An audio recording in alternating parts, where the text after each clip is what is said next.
বক্তব্য নিয়ে আসছেন জনাব আলা হযরত মাওলানা মুফতি সৈয়দ মোহাম্মদ জিয়াউল করিম সাহেব। السلام عليكم ورحمة الله نحمده ونصلي على رسوله الكريم أما بعد فأعوذ بالله من الشيطان الرجيم بسم الله الرحمن الرحيم إن الدين عند الله الإسلام প্রিয় উপস্থিতি, আজকের যেই নির্বাচনী জনসভা অনুষ্ঠিত হচ্ছে চরমোনাই ঐতিহ্যবাহী চরমোনাই ইউনিয়নের আজকের প্রত্যেকটা নাগরিকের গৌরবের দিন যে আজকের চরমোনাই ইউনিয়নবাসী জোট বেঁধেছে ইসলামকে সংসদে নিবে। প্রিয় উপস্থিতি, আপনারা জানেন মুফতি ফয়জুল করিম সাহেবের কারণেই আজকের আমাদের প্রতিপক্ষ আজকের নির্বাচনের সুযোগ পেয়েছে। 5ই আগস্টে যদি মুফতি ফয়জুল করিম সেই সেফাহ সালারের ভূমিকা পালন না করত, সেই আর্মি ব্যারিকেড না ভাঙত, আজকের আমরা সেই নির্বাচনের এই বাজে কথাগুলো আর কানে শুনতে হতো না।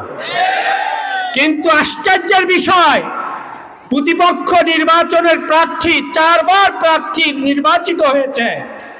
বরিশালের জন্য সংসদে আজ পর্যন্ত কোনো কথা বলতে পারে নাই।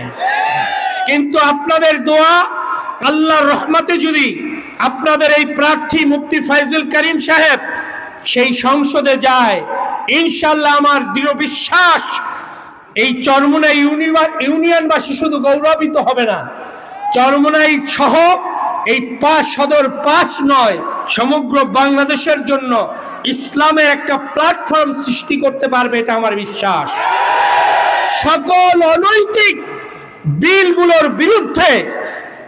উচ্চ স্বরে আওয়াজ তুলে যেভাবে এই মূর্তির বাংলাদেশের প্রত্যেকটা জেলা থানায় মূর্তি স্থাপনের জন্য যে চেষ্টায় লিপ্ত হয়েছিল ফ্যাসিস্ট সরকার, সেই মূর্তি তার জোরালো হুঙ্কারে যেভাবে আর বাংলাদেশে প্রতিষ্ঠিত করতে পারে নাই, এইভাবে বাংলাদেশের সেই অনৈতিক যত বর্বর আইনগুলো আছে ইনশাআল্লাহ সে তার বুদ্ধিদীপ্ত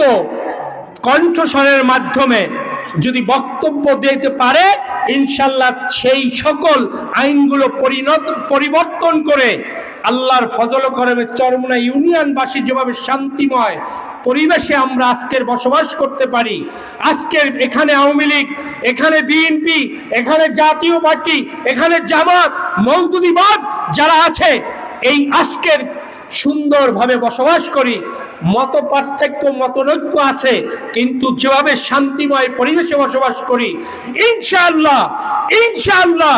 আমি চ্যালেঞ্জ ঘোষণা করলাম, বরিশাল সদর 5 আসনে যদি সেই মুফতি ফয়জুল করিম নির্বাচিত হয়, ইনশাআল্লাহ বরিশাল এভাবে শান্তিময়, চাঁদাবাজ মুক্ত, সন্ত্রাস মুক্ত, ইফতিজির মুক্ত,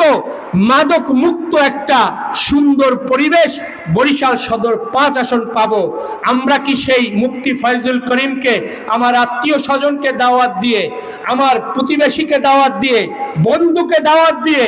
এই হাত পাখার পক্ষে একটা ভোট অনুরোধের মাধ্যমে আনতে কি আমরা প্রত্যেকে রাজি আছি কি নাই? যারা রাজি আছে আল্লাহ রাব্বুল আলামিন সবাইকে এই প্রত্যেকে খাদেম হিসাবে দাওয়াতি মিশনে আমাদের প্রত্যেককে 12 তারিখ পর্যন্ত চেষ্টায় লিপ্ত করে এবং হাত পাখাকে বিজয় না করে ঘরে ফিরব না এই নিয়ত করে আজকের এই জনসভা থেকে আমরা বিদায় হব ইনশাআল্লাহ। আল্লাহ রাব্বুল আলামিন আমাদের সবাইকে দ্বীনের খাদিম হিসাবে কবুল করেন। আসসালাম।